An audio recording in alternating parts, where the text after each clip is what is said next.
The Seraphon release is here, and Games Workshop has spared no expense. My wallet finds a way.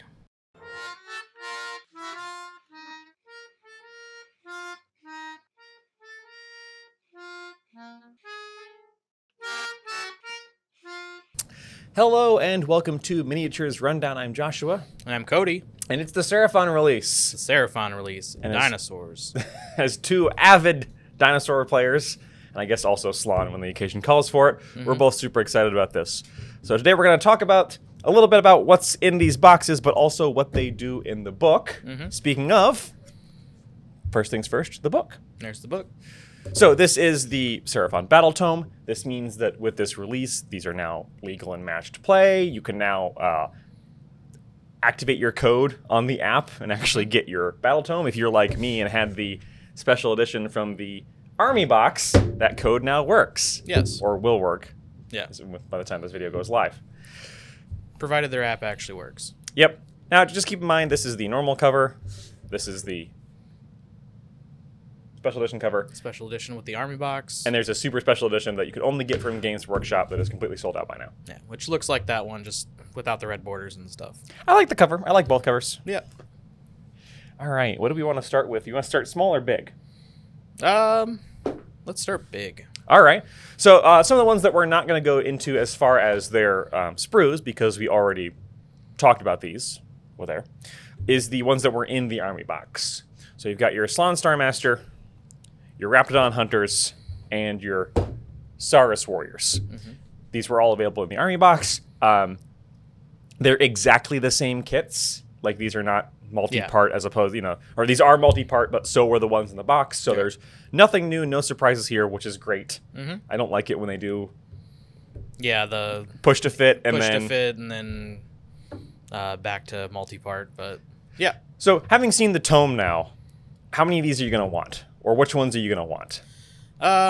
Honestly, I think I'm going to go with the Casty boys. So you're going Starborne. Yeah, Starborne more, so maybe not too many more, because the Army box came with 2 of the Raptadons. I might buy one more kit just to get their synergy out, because if you guys don't know, these guys synergize well. There's the Raptadon Hunters and the Raptadon Chargers. The Hunters are more of a range base, Chargers are melee, and they synergize, whereas like when the Hunters shoot, the Chargers go in, they get bonuses when they charge a unit that has been hit by Hunters, and vice versa. The Hunters can shoot in the charge phase at a unit that has been successfully charged by Chargers. Yes. So you can shoot for a bonus and then charge and then shoot again. Yeah. This kit does make both the Hunters and the Chargers. Yes. So, and the Army box came with 2 kits. Yes. So one for each kind So you can have both, but I'll probably run 2 Hunters and 1 Charger. Outside of that synergy, Raptadon Hunters are interesting because they're not particularly buffed by either the Coalesced or the Starborne. Yeah. Because the Starborne doesn't buff their skinks, and the Coalesced, they do not benefit from the Coalesced keyword, the -1 damage. Right. So they're kind of something that you could want in either. They are very fast, 12-inch movement. Yeah, and they do hit pretty decently. Yes, very squishy, 5-up save, 5 bravery. You're not going to hold any lines with these guys. Yeah, from with their points value, the damage they can potentially do is pretty decent. We're going to set this aside because we're going to compare those to the other cavalry unit in a little bit. All right. Saurus Warriors, now if you're playing Starborne, you're probably not going to want a lot of these. Correct. They're not bad in Starborne, but they're pointed for their use in Coalesced, because Coalesced does a couple things. Number 1, -1 damage, which is huge. Just absolutely astoundingly good. And 2, whenever Saurus Warriors at the end of combat, you make a d6 roll. On a 6-up, they do a bite, and your opponent takes 1 mortal wound. Yes. In Coalesced, that is buffed to a 5-up. And the difference between a 5-up and a 6-up is all the difference in the world. There's also, if you're near your terrain feature, that's buffed to a 4-up. Now, there's some shenanigans because you have to be in like melee range. It's 1-inch range in the bite, so your opponent could pull models so that you couldn't use your bite, and then they can consolidate. But there's still some benefit to that. So if you're playing Coalesced, though, you want Saurus Warriors. Yeah, So and they're just really beautiful models at the end of the day. that is the downside if you're playing Starborne. I'm Yeah. playing Coalesced because I like my big dinos. I mean, I'll probably play both, but I want to try the Wizard Boys first. Yeah. Speaking of Wizard Boys, We got Slann. the Slann was also in the armor box. Yeah. He's very similar to his old as far as rules go. He hits a little bit better, and I think he gained 2 wounds. He did lose his ability to know all of the Slann spells. Yeah, they took that. Only Kroak has that now. Yeah, so otherwise he buffs your wizards a little bit. He's your caster. Yeah, he's your caster. He gets +1 to casting and unbinding. Buffs your wizards. He also gives himself a 4 ward against mortals. Mm-hmm. He costs 275 points. 275. Yes. Now, the problem is that that's probably undercosted, and Lord Kroak at 395 is also probably a little cheaper. I would expect these guys to go up in points. You're also probably never going to want more than 1 Slann Starmaster. Probably not. If you do want 2 Slann, you're probably going to run Kroak and a Slann, not 2 Slann. Mm-hmm. So if you already have the army box, you probably don't need another one of these. Yeah. Especially if you have Kroak. But again, at the end of the day, awesome new model. So let's because we just talked about the Slann, let's talk about his best friend in the whole world. Yes. If you have wizards, this guy is an auto pick. So the absolutely Saurus Astrolith Bearer, Astrolith Bearer. He doesn't have a barrier. He is basically your cast extension bot. Yeah. I'm gonna go ahead and open this. We'll take a look at the spruce. He's a conduit. It's one guy. He's $40, which is kind of normal for a GW kid at this point. Mm-hmm. But yeah, like Coty said, if you are taking any sort of caster and you actually want them to be good, this guy is, at least one of these is a mandatory pick, possibly more. I'm trying to find his rules. He extends the range of spells by 6 inches within 12 inches of that wizard. And adds +1 to casting rolls within Yes. 12 inches. And has a 6-up ward while within 12 inches. Yes. And he also has a bite roll. This is the only Saurus you will be taking. Yeah, and he actually has a pretty good buy roll because he gets 3. Yes, he gets 3. He's the only Saurus you'll be taking in Starborne lists. Yeah. And you might take more than one of him. Mm-hmm. Because functionally, if you have this guy, you add 6 inches to every single spell that you have, which is really good. Yes. As for the sprue themselves, we can kind of see it's not a multi-part, or it is multi-part, but it's not a multi-pose kit. There's not really any options. It's pretty straightforward. It still looks really good. Oh, yeah, absolutely. It's a lot better than the other one. But yeah, this guy, stock up on this guy, because... Now, here's the question. Are you going to want to take this guy if you're in Coalesced? Because here's the thing. Even Coalesced magic is still pretty good. Yeah, and I mean, it might not have the range benefits of the Starborne, so maybe just to give you that extra cast and... The Coalesced spells are more about support, like buffing your Coalesced units, rather than just the mortal wounds bombs of Starborne. But I still think there's a place for him. Yeah, so like if your units are deeper into combat and stuff like that, and maybe we're just out of range of some of the buffs that they could get, this guy could help them get there. So probably going to want at least one of these guys no matter what army you're playing. Mm-hmm. Which, good problem to have, I guess. Next up, we have the Skink Starseer, who is smaller wizard. Kind of, yeah. He's your mini wizard. So he kind of replaces the Skink Priest. Because the Skink Priest is gone. Yes. Which is kind of a shame. There's no priests here anymore. They all got turned into wizards, I guess. Yeah, just kind of making Losing my religion. Yeah. So the big thing about the Skink Starseer is that he's still a double caster and a double unbinder. Standard, terrible in melee, standard wizard stats. You can basically, once per battle, give... In between, you can pick, so that the ability is once per battle in your hero phase, roll a number of dice equal to the number of the current battle round. Mm-hmm. And for every 2-up, you can pick one friendly Seraphon unit on the battlefield to have a ward of 5-up for the turn. That's really good. Yeah, that's pretty good. Because 5-up wards are astoundingly good. Mm-hmm.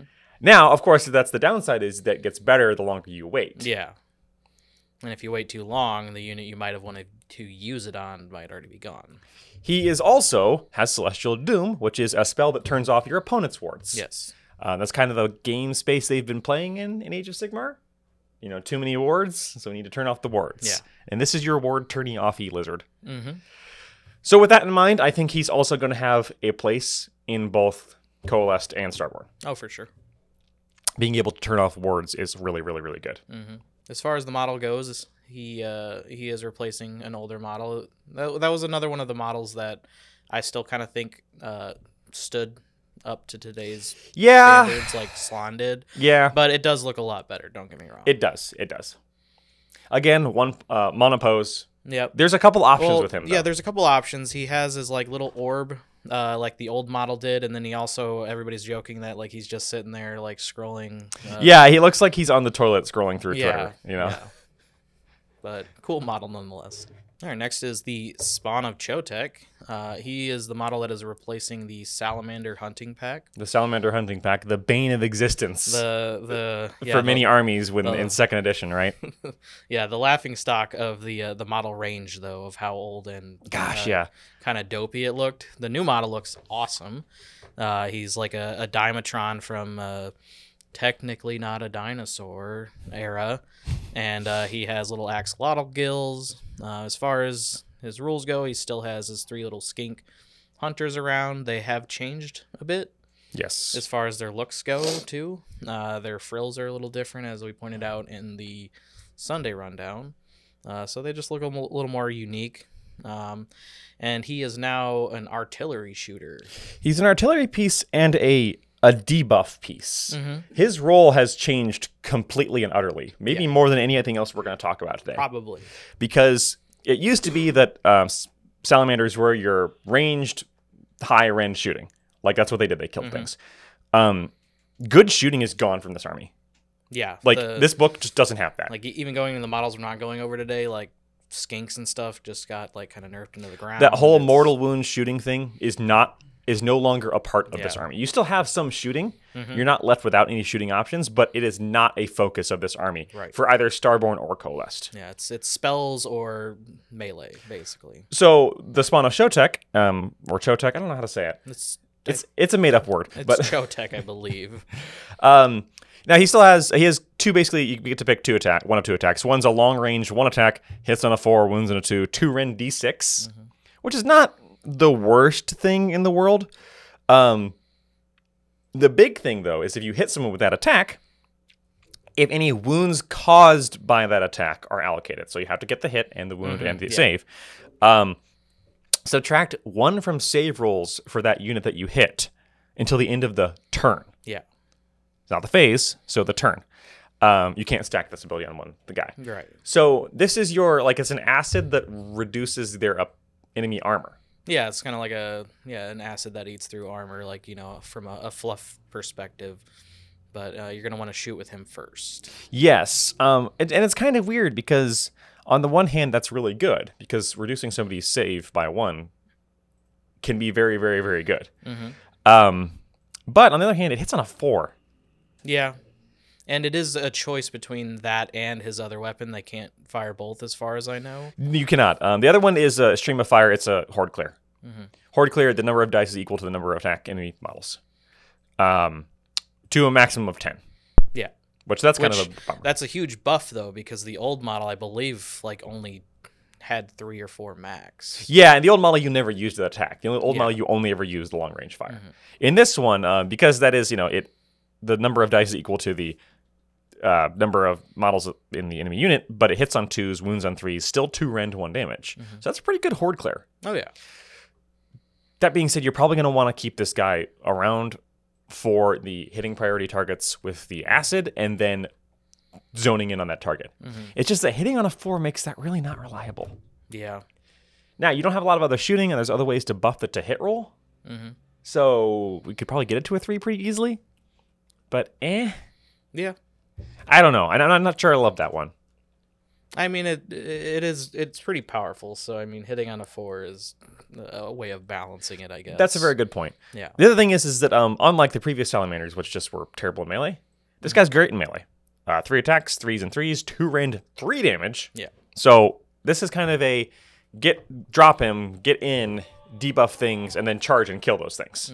Like he can actually do work outside of his artillery, which is good, I think. Yeah. Dinosaurs should not be relegated to long-range shooting. Oh, yeah, for sure. In my opinion. And for the sprues themselves, this is mono pose, basically. You don't get many options here. Yeah. You get a couple options, like you can change the frill on his head. Yeah, pretty much. And you can change the scouter he's wearing.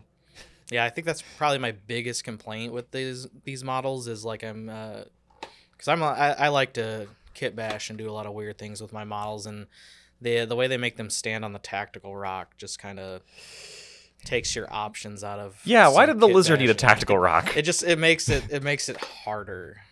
I'll say that much. Like the old solar engines have a tactical rock that drives me nuts as well. Next up is the Kroxigor. One of the bigger letdowns rules wise. Yeah, they're not super crazy like people were hoping. They're not very good, honestly. Yeah. They're slow. They're down to 5-inch movement from 8. They used to be 8. And now, to be fair, they were bad before. And they're better now. Both the Warspawn and the normal Kroxigor are kind of like one just hits a little harder. But they both have this weird rule where they get better if like a unit of skinks dies near them. Yeah. But the unit has to die first, so your opponent will never ever let that happen.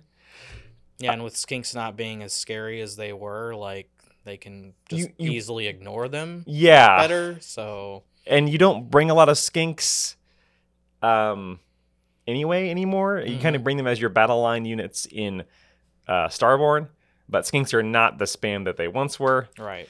These guys aren't particularly buffed by Coalesced or Starborne. Yeah. Sorry. They do have the bite though, and that does get buffed. Yeah. By Coalesced. So yeah, but now their models. We'll take a look at some of the sprues here. The models look amazing. Yes. Like, the models are absolutely astounding looking, and I want these guys to get buffed so badly. Yeah, both options on them look great because it's they have the different head for the Warspawn, and then just their weapons look awesome. And their weapons aren't the worst, but they're not great. Yeah, I don't see them synergizing as well with the new rules. No, they don't. Which is kind of a shame, just because they're really, really cool. Yeah. I mean, I'm still buying them. I'm still going to paint them up. Yeah. It's a shame because if you compare these guys to Rat Ogres, like, rules-wise. I don't know how Rat Ogres play. Rat Ogres are amazing rules-wise. Oh, yeah? Yeah, they're also the same save, but they're faster, they're tougher, and they hit way harder, but their models are just the worst. Like, the absolute worst. Yeah. These have mediocre rules, but just have the absolute best models. Yeah, they are still very cool. It's a shame. At the end of the day, it all comes down to the rule of cool. Yep, that is true. And then last, but certainly not least, we have the Aggradon Lancers and their leader. These are kind of the replacements for the Cold One Knights. And as far as models go, again, absolutely astounding. Yes. Home run, out of the park. Way better than the Cold One Knights. Very cool. Who were probably the model most desperately in need of a glow-up. I agree. Yeah. Look up a picture of them if you haven't seen them and look at their hands. Like the actual dinosaurs' hands. I tried to use them as kit bashing material and they were too bad for that. Now, rules-wise, these are kind of the Saurus versions of the Raptadon hunters. Slightly different role, but also kind of similar role. For one thing, they are better in Coalesced because they get the -1 to be hit damaged, which is astoundingly good. They don't have the bite, so they don't get buffed by that. Right. Because their mount has a bite. Yes, just as part of their attack. Yeah. Aggradon Lancers are 4 inches slower. So 8 as opposed to 12 on the Raptadons. So way slower. But and they don't have ranged. And fairly damaging in combat. But what they have is their weird rule called Primal Rage. Yes. Basically, if at the end of a combat phase, you're still within range of an enemy unit, your rage goes up. If you're not, it resets to 0. Rage can go up to 3, and each point of rage increases your attacks by that number. So this is kind of weird because you want to get into combat and stay there. Yes. But you're not super durable. And generally, like in Age of Sigmar, killing things is better than locking them in combat. So this is kind of the weird role where they're an anti-durable cavalry because they want to, if they get thrown into an anvil, the longer that anvil holds them in place, the better they are at killing that anvil. Yeah. Like if you throw them into a unit of Blight Kings, like the Blight Kings, survive the charge, but then the Raptadons the Lancers get better, and they get better every time they don't kill something. What you really want to do is kill something in combat and then charge something else, right? I guess, or pile into something else, consolidate into something else to keep your rage up. Yeah, versus just getting locked into something maybe a bit bigger and tougher, I guess. That's the problem. And almost everything you're going to get locked into is going to kill you. Yeah.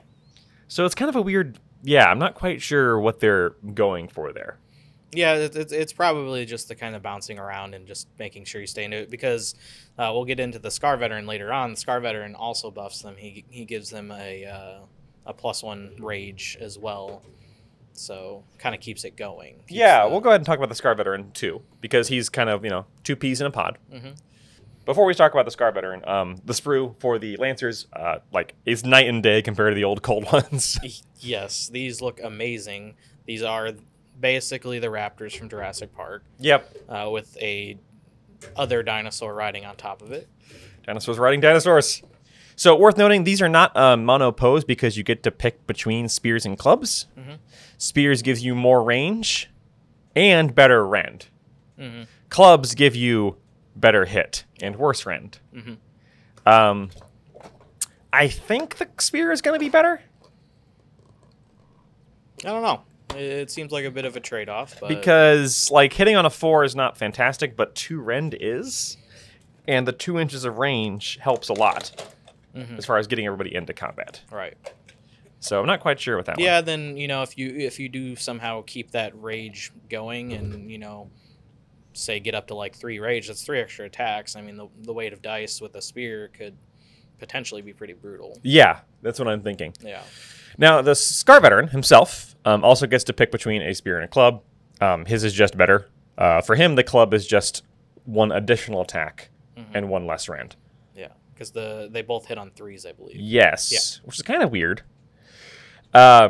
He's pretty decent. 8-inch move, 8 wounds. So he does, 8 4-up save. He does not benefit from the current battle pack of veterans because he's on a mount, so you can't hide him in there. Right.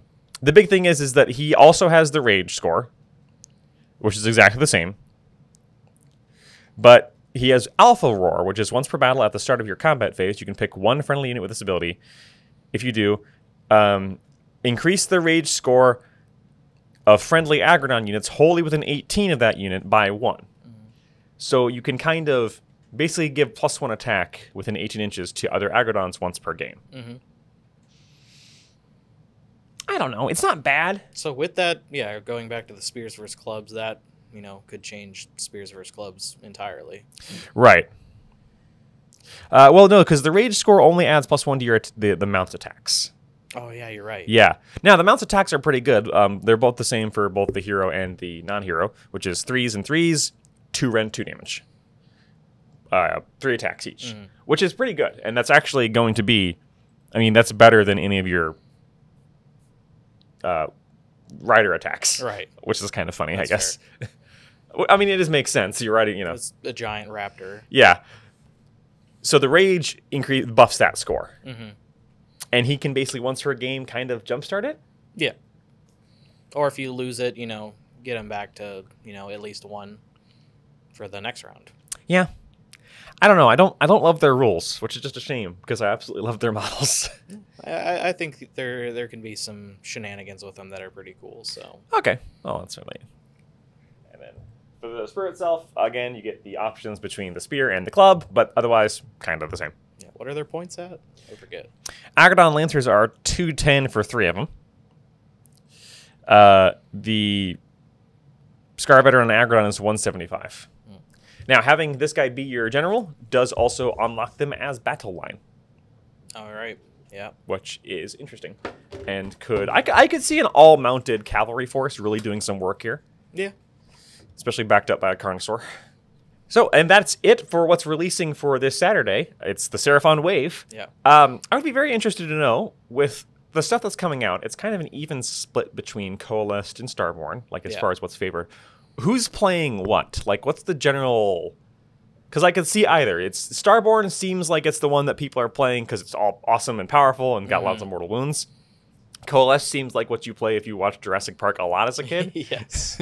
And just really want to play some dinosaurs. Yeah, that's with this release, I would have hoped for like at least one big stompy dinosaur again, but yeah, I can see that. But they all hold up so well that I'm not terribly disappointed. Yeah, like I was putting together that Carnosaur kit, and it's still good. Oh yeah. So I think they addressed the things that need to be addressed. Yeah. Overall, the range refresh, in my opinion, was a win and very much needed. Yes. So let us know below if you're Team Coalesced or Team Starborne. Which I'm going to keep calling Team Starbound just to mess with Coty. And that's it from us this week. I've been Josh. And I've been Coty. And we'll talk to you next time. Bye.